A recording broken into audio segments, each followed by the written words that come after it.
We have the long history, and we have the machinery of religion laid out. Now, the bold claim, the one this entire series is named for. The blanket was always in place. Rowan, before we test it, what does that sentence actually mean? In its charitable form, it means this. Human groups have always needed something that separates inside from outside. Something that filters threat from safe signal, that builds and tracks trust, that coordinates action across many people, that carries memory down the generations, and that points the group toward a future it would prefer over the alternatives. And religion did all of that unusually well. It bundled cosmology, ritual, law, authority, moral feeling, and collective memory into one working architecture. Very few human institutions in history have ever packed so many functions into a single place, and kept them running for centuries. So Rowan, Steelman it, as hard as you honestly can. And then in Bosie, your job is to knock it down. The Steelman, Markov Blanket's nest. There's one around a cell, a brain, a body, and the framework allows them around dyads and communities. And every human group in every age and on every continent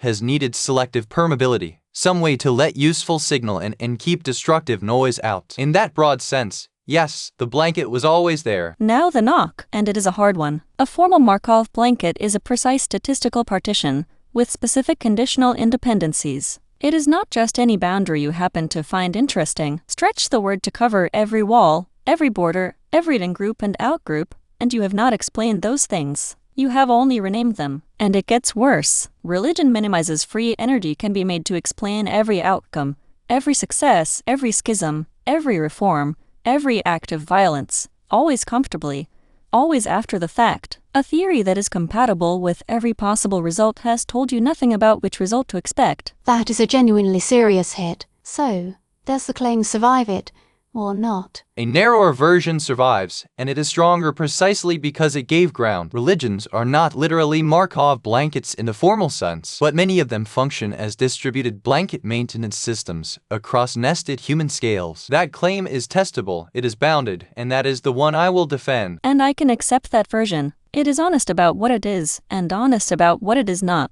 So let us actually put it to work on 3 words people argue about endlessly, and usually past each other. Faith, gods, prophets. Start with faith. Faith in this frame is not irrational assent. It is not believing 6 impossible things before breakfast. It is better understood as trust-weighted commitment under uncertainty. Think about what any action actually requires. You could outlive suspended forever, waiting for proof that never fully arrives. To act at all, to marry, to build, to forgive, you need a degree of confidence that the available evidence alone does not supply. Faith is one of the things human beings use to supply it. And that is exactly why faith lives alongside doubt, and alongside lament. It always has. It is not the absence of uncertainty.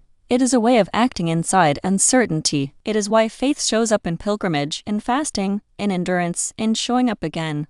Things people do, not only things they state. Second word, gods. Across a great many traditions, a god can work as a compressed model of ultimate causality and of moral salience. A witness who genuinely sees what you do. A lawgiver who commands. A guarantor that justice is not finally optional. That the book's balance is somewhere, even when they plainly do not balance here. And I have to underline this hard. That is a functional reading. It describes the work a god concept does inside a community. It does not, and it cannot, settle whether any god is real. Those are 2 different questions, and this framework only touches one of them. Third word, prophets. And we keep insisting they are not fortune tellers. They are not, and the confusion does real damage. The Hebrew prophets confronted kings and priests to their faces. They subordinated ritual to righteousness. They said, bluntly, that clean hands at the altar count for nothing while there is injustice in the streets outside. So a prophet is best modeled as an anomaly interpreter, someone who looks at a settled, comfortable order and says,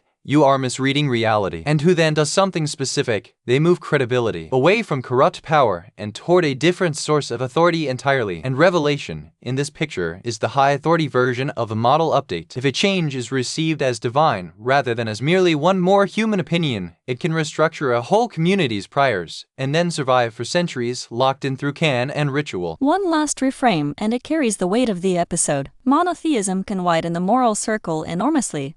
One God, and therefore, in principle, one single human family with no outsiders. But by attaching overwhelming certainty to one sacred boundary, the very same move can harden exclusion to the point of violence. The same compression can heal or it can harden. Faith, gods, prophets, all of them reframed, none of them explained away. Next time. The final question: can any of this actually help heal anything, and what are the hardest, most honest objections to the whole project?